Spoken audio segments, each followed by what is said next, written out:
Hello there, welcome to the Saroy channel, wherever you are in the world, and so much love to each and every one of you. How are you doing?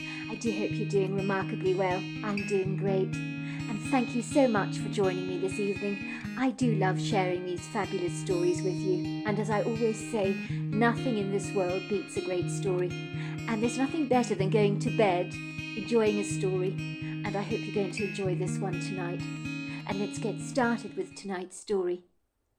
Dear Sarah, and all your lovely listeners, I never realised the world was such a small place, or that a random sighting of a stranger at a boutique in Manhattan could inject themselves into my life in a pinprick moment, almost like an eye peeking at you through the clouds, watching your every move, taking down notes to be used for or against you in the process. This unlikely stranger had been privy to witnessing me in one of my less favourable moments that had cast my character in a shamefully unsavoury light, when my boundaries of right and wrong had become somewhat twisted, blurry, and distorted. It had happened in a second of impulsive madness, when I did not engage common sense, when I failed to consider the ramifications of what I was actually doing. That was clear to see, with a blazing red warning sign in the boutique window which read, "Thieves will be prosecuted." I had done something I had regretted, and this unlikely witness of my shameful secret had seen it all with her very own eyes. But I would never cross paths with her again. Or would I? The chances were as remote, surely, as finding a flying saucer parked in your backyard, with 4-foot green men trudging over to your front door to ask you if you knew the way to Uranus, because they were terribly lost. Well, that was what I thought anyway. More fool me. I had passed fleeting strangers hundreds and hundreds of times before, in the streets or in the New York subway. So many of them. They were like a vast colony of ants, all carrying their own eggs, caught up in their own lives. People whose paths I would unlikely ever cross again. I mean, New York is a large place with a population of over 8.5 million people. Let's just say it was one of those inauspicious, red-handed moments in your life that you think you can brush under the carpet and pretend never happened to you. We all have secrets about the moments in our lives that we're not terribly proud about, when we might have accidentally thrown a ball through our parents' front window, smashing it to smithereens, pinning the blame on the neighbour's kids, or when we slipped out in our parents' car in the dead of night and pranged one of the side panels, leaving behind a significant dent, or when we accidentally tipped over the coffee onto our brother's computer and feigned surprise when our brother tells us about the unfortunate spillage that has completely damaged his computer. Why would anybody know my secret? A swift, unfortunate, fortuitous second in time when I had lost my bearings. It was certainly not a secret I revealed to anyone I knew, not even to my very best friend, as such was the shame about what I had done. By all accounts, some ugly things you may have done with much remorse can seep through the cracks, reminding you of your iniquity, like a dog's nose being thrust into its vomit after it's hurled up the contents of its stomach over the living room floor, so that the beleaguered secrets of its ingestion are so clear to see.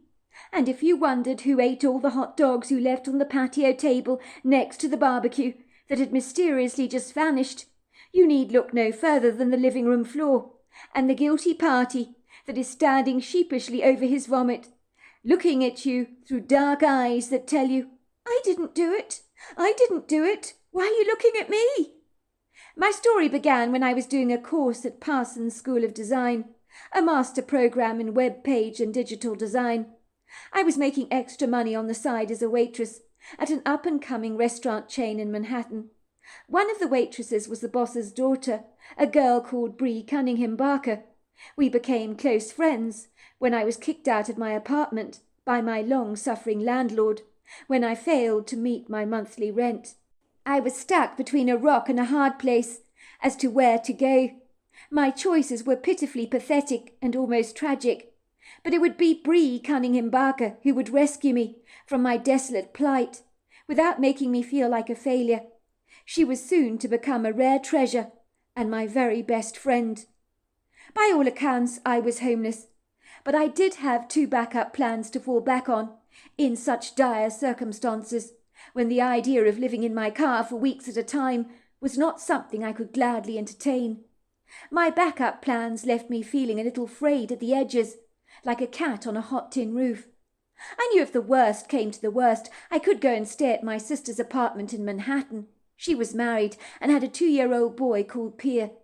But my toffee-nosed sister Candace was a success story in my family. Well, at least that's what she conceitedly thought, as did my parents. If you can consider marrying a wealthy man automatically makes you successful, which my parents clearly thought it did. Me, on the other hand, I was not so sure about that. Candace always made me feel conspicuously small, and when I was in her cushy, very luxurious apartment, I was always made to feel as if I was the unwanted, very foolish little fledgling that fell out of my mother's nest and had to be exceedingly grateful to be rescued. My sister had sailed through life over smooth seas without a single dark cloud in sight, and a dewy sky that graciously always invited rainbows, bright sunny days, and wistful starry nights. She was a kind of person where everything she could have ever wanted miraculously just landed in her lap, like that random stranger on a golfing green that keeps hitting the hole-in-one without any former training, not because he's proficiently skilled by any manner of means as a golfer, but due to the fact that he's auspiciously lucky, as if he was born under a 4-leaf clover. Believe me, you get people like that. I know, because my sister is one of those annoyingly lucky people, and although I love her, sometimes I don't like her very much. But I mean, can you blame me? Growing up, I was always the one getting the short end of the straw, wearing my sister's cast-offs, or the one that was overlooked when it came to my class at school, for being picked out for the sports team, whereas my popular sister was everybody's first choice. No one ever overlooked Candace. Even when my mother got together with friends, it would be Candace she boasted about. Me she only mentioned in passing, as an afterthought. There was not much to boast about when it came to me. I had not scaled new heights, or married a wealthy businessman. I had trudged through life with one of my shoelaces coming undone all the time, hypothetically speaking, with a very real possibility I would trip up and land flat on my face. Invariably I always did, and when that happened, with my tail between my legs, I would take that walk of shame back to my parents' front door, with my pride seriously bruised and my self-esteem completely crushed.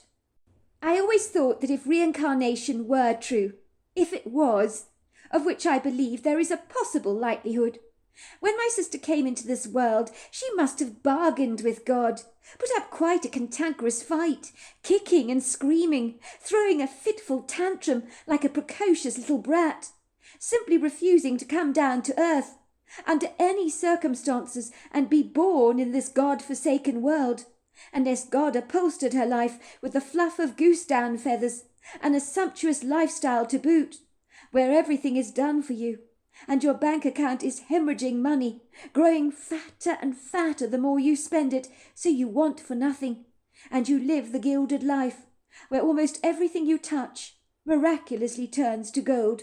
Well, almost, not everything.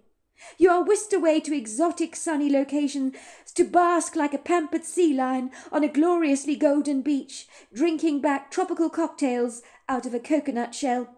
I, on the other hand, must have told God to make my life one hell of a bumpy roller coaster that would leave me bouncing around precariously with many obstacles to overcome. I must have been viewing the world very ambitiously, as some great big adventure playground, whereupon I wanted to take the most challenging of rides, where I would flounce around like the rice in a baby's rattle, battered and bruised in the process from the experience. Let me tell you something for nothing. Roller coaster rides are far too overrated. Once you get back onto the ground after a ride like that, you've been badly shaken up. It takes a long while to regain your equilibrium. What the hell was I thinking, coming to Earth to be reincarnated as myself, when surely there were some way better choices than being me? Why had I not been sensible like my sister? I remember saying to God, if reincarnation is true, and I decide to come back to Earth again, next time I must insist on an easy life, just like Candace has procured for herself. so very nicely. I mean, there are only so many times you can get thrown out of an apartment by a landlord before it becomes tediously boring and incredibly frustrating. So frustrating you want to tear your hair out. My sister had met a wealthy French-Canadian chap called Frederick, and by all accounts they seemed happily married. Frederick, who spoke English with a French accent, was earning a sizable income, so Candace could afford to live a life of luxury. If I was to ask for refuge by staying in the spare bedroom at my sister's sizable Manhattan apartment, I knew exactly what would happen. I could script it out like a book, word for word, as to what she would say, and the expressions that she would lightly pull on her perfectly angelic face, the scathingly underhanded cynical remarks she would make, that she secretly hoped I would hear. And believe me, I always did. She'd perch on her inflated gilded pedestal, like a mollycoddled parrot, and view me grimly through judgmental eyes. "Honestly, Gemma, look at you," she would say, rolling her eyes in exasperation, as if I was a tiresome little kid getting myself into all kinds of unfortunate scrapes. "You really make such a mess out of everything, don't you? I don't know what's wrong with you. Your life is a complete train smash. When I was your age, which was only about 4 years back, you know, I never screwed my life up like you do. I never got into debt, and I always paid my rent on time. My last landlord told me that I was the very best lodger she'd ever had. I rented that apartment for years. But look at you. Landlords practically spit you out like chewing gum. It's quite shocking." She would shake her long mane of perfectly highlighted ash-blonde hair and chide, "Gemma, you should learn to manage your finances better. I mean, Dad gives you an allowance to pay for your rent, does he not? You're earning money as a waitress. What the hell is the matter with you?" In truth, I always got a sneaky suspicion that she was thoroughly enjoying my habitual blunders, as if it made her feel significantly better about herself. And with siblings there can often be a competitive spirit, and my sister prided herself in being top dog in our household, and she fully intended to keep it that way. If the truth be told, she wouldn't be faring terribly well if Frederick had not serendipitously entered her life, to swathe her world in a bright red Hollywood-style carpet. It wasn't through her own merit she was successful. It was Frederick that made the money in their lives, and she had contributed nothing to their affluent lifestyle. Although, to give her credit where credit is due, she was an awesome stay-at-home mother, and that in itself is not an easy job at the very best of times. And I knew I could not overlook that sobering truth. So it wouldn't be fair to judge my sister, but she was so annoyingly patronizing, and I resented her for treating me so disdainfully. So at the time it was hard not to hold a grudge towards her. Sibling issues can be a contentious issue. Candace's 2-year-old had never given her a moment of grief. She had never been awoken up in the middle of the night with a screaming child. Well, she told me as much. As little Pierre slept through the night like an angel. It really did seem like my sister had it all. Had she negotiated with God about this? There were no tired bags under her eyes, no sleepless nights. And to make matters even better for her, she had a cleaner at her disposal 5 mornings a week and went to the beauty and massage parlour for regular treatments. I think I can safely say that her life was more than a little pampered. I know what you're thinking. I was jealous of her. Green at the gills. Of course I was. But so would you be if you were wearing my sorry shoes. My parents also lived in Manhattan, in a stylish but homely apartment. They were not loaded financially, but lived very comfortable lives, and my father earned a reasonable salary, and they were more than satisfied with their lot. Most of us know you don't need to be stinking rich to be incredibly happy, but it certainly helps to have some money to pay your bills, so that your stress can be ironed away. Believe me, I know. Let's just say after being thrown out of my apartment by my landlord, option 2 was I could go back to my parents' apartment to sleep in my old bedroom, where I'd slept as a little girl. There I would be again, cap in hand, carrying my battered, very scuffed suitcase containing all my worldly possessions, where items of crumpled clothing would peer obtrusively through the cracks, from having been cramped in so tightly. My red eyes would be puffy from crying my eyes out. My expression would be forlorn, sorrowful, deflated, rather like a punctured beach ball that has lost all its gas and ended up snagged in the branches of a tree in the backyard. My parents loved me, don't get me wrong, but they wanted nothing more for their 2 children than for us to be independent, resourceful, and self-sufficient. I could see the pitiful expressions on their faces, the abject disappointment in their eyes, when they would see me standing there at the door. For they perceived the messes that I made of my life as a reflection on them, as if they'd failed me as a parent in some regard. So when I conveyed to them that I was homeless again and needed to move in with them for a while, they would not be remotely happy. Of that I was most sure. My mother would likely stand outside their polished navy blue front door, with the burnished bronze horseshoe knocker, her blue eyes skimming over me so sadly, as if I was an orphaned, half-drowned kitten she had found standing on her front doorstep, shivering from the cold. It was, I suspect, a little like when a pair of eagle parents throw their eaglets into the sky, expecting them to fly off on their own, to become independent, self-sufficient, to hunt for themselves. They don't expect their little eaglets to come running back with open beaks, expecting their parents to feed them again. My mother would put her hand defiantly on her hips, letting out an exaggerated sigh. Oh, as if to say, not you again. I'm sorry, Mum, I would say, tears spilling down my cheeks. I've got nowhere to go. I'm homeless. My horrible, horrible landlord kicked me out. Can you believe it? How could he do that to me? He's such a mean, mean man. I doubt he was being mean, Gemma, my mother would say. That would make every landlord that's thrown you out mean. He has to make a living like the next man, and if you're not going to pay your rent on time, you'll suffer the consequences. That's the way the world works, Gemma. My mother would lovingly put her arm around me. I would cry into her shoulders, so that I wet her beautiful blouse. It's all right, sweetheart. Let it out. Have a good cry, she would say, patting me on the back to comfort me, like she had done 1,000 times before when I was a little girl. Our home is always your home. You know that. Never be too proud to come home when needs must. The truth was, I was too proud to come back home, or go to my sister's house. It was like standing in the middle of the road holding a sign in my hands saying, I'm a loser. That's exactly how I felt. There are only so many times that you can go running back to your parents to ask them to bail you out yet again. What the hell was wrong with me? Why couldn't I make my life work? My mother may not have realized it, but even though she lovingly welcomed me back into my family home with open arms, she wore her disenchantment on her face, as translucently as a pane of glass, so that I could almost read her mind.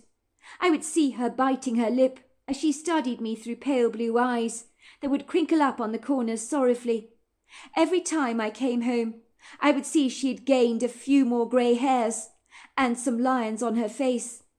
I perceived that I rarely was making my parents age before their time, for in the golden years of their lives I was injecting into their tranquil retirement all my problems and passing them on to them like a game of pass the parcel, and I hated myself for this. My mother, like my sister, would always wear a judgmental look on her face. I could swear, in their previous non-human incarnation, those two were definitely vouchers. The only difference with my mother and sister is that my mother never gloated about the messes I made of my life, but saw them as in some way her fault, whereas my sister secretly delighted in all my boo-boos. She liked to be the self-righteous one that could do no wrong, the cherry on top of the cake, so to speak. I was the cherry that rolled onto the floor and got trodden on by the dog. So what happened this time? My mother would ask me. Why are you homeless yet again, Gemma? Me and your father have tried so hard to teach you to be resourceful, to teach you to be independent, but you keep laddering your life like a pair of silk stockings over and over again. Your father gives you money to pay your rent, to cover your food costs, and you're working as a waitress. What on earth is going wrong? Why are you not making ends meet? Your father gives you more than enough money, does he not? He's not a walking cash dispenser, you know. I would grimace, my face reddening with embarrassment. It's hard. My car's guzzling petrol. It needed a lot of work done on it. The costs were crazy expensive. My mother frowned. I told you that car you purchased was an absolute disaster. It's eating up money. It would be so much better if you relied on public transport. You really don't need a car.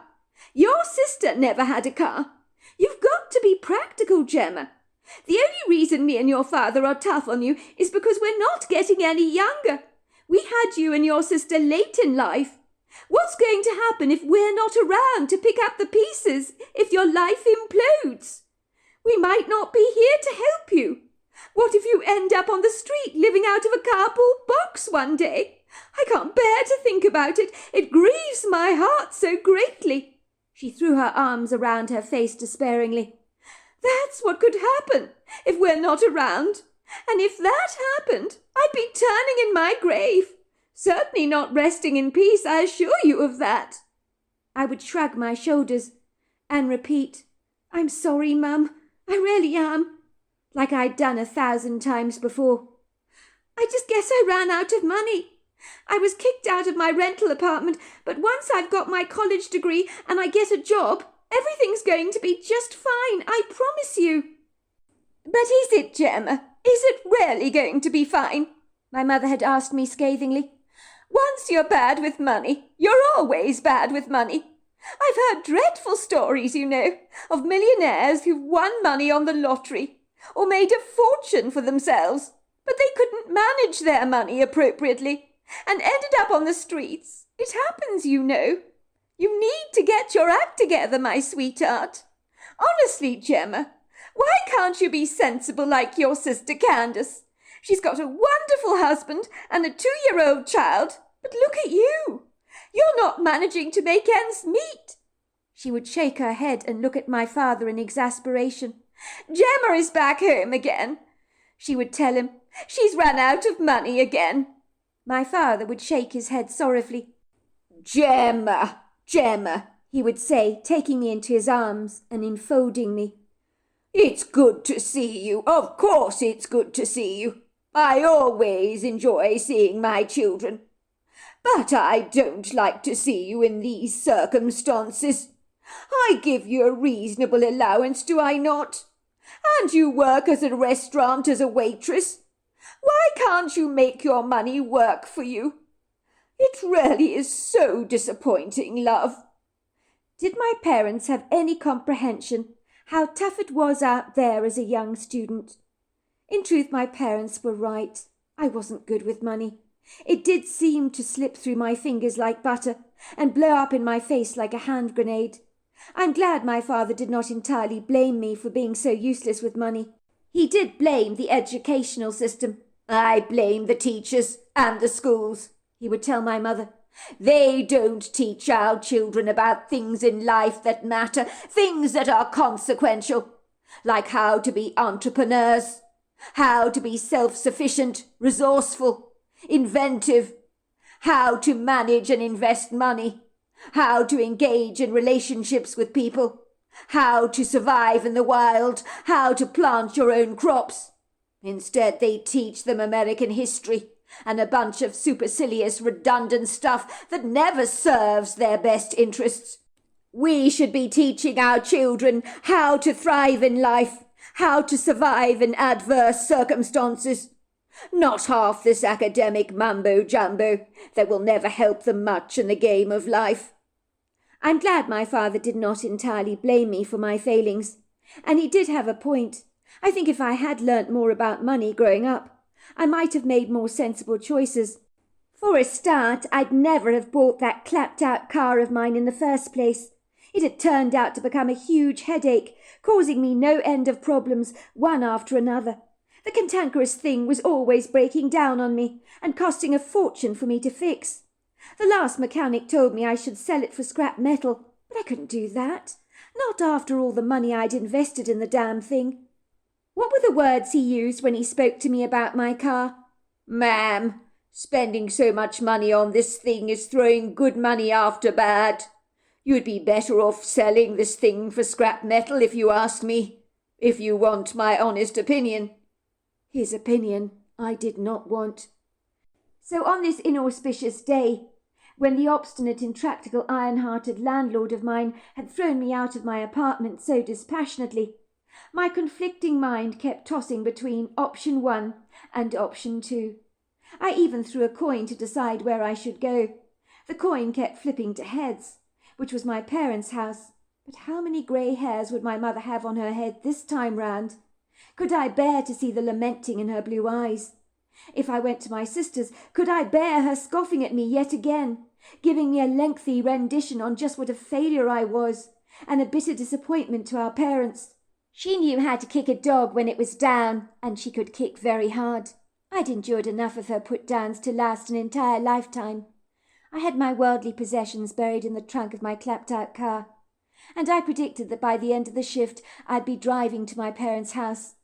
I arrived at the restaurant for my waitressing job, looking like a rag doll with all its stuffing knocked out of it. I mean, I was a proud 23-year-old woman. My self-respect was beginning to crumble. That evening went by in a blind, foggy haze, but I performed my job adequately enough, as if I was on autopilot, driving through the veiled mist of my despair that had preoccupied all my attention. Towards the end of the evening I had taken a tray of drinks to a table, and on my journey there, for some reason my grip on the tray had loosened. It fell on the floor with a mighty thunderous crash. All the glasses shattered and broke into tiny shards, and alcohol seeped all over the floor like liquid blood, leaving everyone in the restaurant staring at me in abject astonishment, possibly wondering how anyone could be so cack-handed and ungainly. I had been like a bull in a china shop all evening, dropping things clumsily like my pen several times, bumping into the waitressing staff and customers. And now this. Could things get even more humiliating than they actually were? I wanted the ground to swallow me up whole, and the audience of spectators to stop staring at me, as if I was the star of the show that they'd happily enjoy ridiculing. It was then that I ran into the bathroom, locking myself up in the toilet cubicle, where I sobbed and sobbed and sobbed. Soon I heard a little tap on the toilet cubicle. "Gemma, it's me. Are you there? Please, please don't be sad. I can't bear it when you're sad. Nothing is so bad. It's not worth sobbing your heart over, I promise you, whatever it is." It was the voice of Bree Cunningham-Barker, one of the kindest people I've ever met. "Don't worry about the mess out there. I'm cleaning it up for you as I speak. Please don't cry. It's just been a long, tiring shift, that's all. You're tired. Things happen when you're exhausted, and for the record, no one is laughing at you. Everybody was just concerned. They were glad that you didn't get hurt by any of that glass. It's not your fault this happened. Mistakes happen to the best of us, I promise you. Don't blame yourself for any of this." "It's not that," I howled. "It's my landlord. He threw me out of my apartment, and I've got to go back to my parents' house and face the humiliation all over again." I sniffed. "You should see the way they looked at me last time I was there. I'm such a disappointment to them, because I can't seem to make my life work. They're always complaining that I'm not like my sister, who's so brilliant in every way. But I'm just a failure compared to her. She's so wonderful. I'm the disaster in this family." "Well, if that's what this is all about, you can dry your tears up. Move in with me. I've got a spare bedroom. My dad pays for my apartment. It would be great to have a flatmate." "But are you sure? You don't even know me very well. I could be a nightmare to live with for all you know. Are you trying to put me off inviting you to stay at my apartment? Because you're not succeeding. I want you to move in. If it doesn't work out, we can make other plans. But it would be good to have a friend. It can feel quite lonely in the apartment at times, and it would be nice to order takeout for 2 instead of just 1. Eating alone is not all it's cracked up to be, I assure you." I hasten to say, Bree had soon become my very best friend, and we had so much fun together in her apartment, and my parents were beginning to believe my life was not such a train smash after all. But even though I was living with Bree rent-free, I insisted on paying my way whenever I could, and it would seem my money had a habit of whittling away as it always had done. My car was still gobbling up cash like a hungry inferno, but I refused to get rid of it, despite the well-meaning advice given to me at the repair shop. It offered me some form of independence that I was not willing to relinquish, and I had spent so much on the thing I just wasn't willing to throw away. That was probably why I was so bad with money. So there we are. That's the end of part 1. Part 2 is tomorrow night. I look forward to you joining me then. Until next time, goodbye and good night.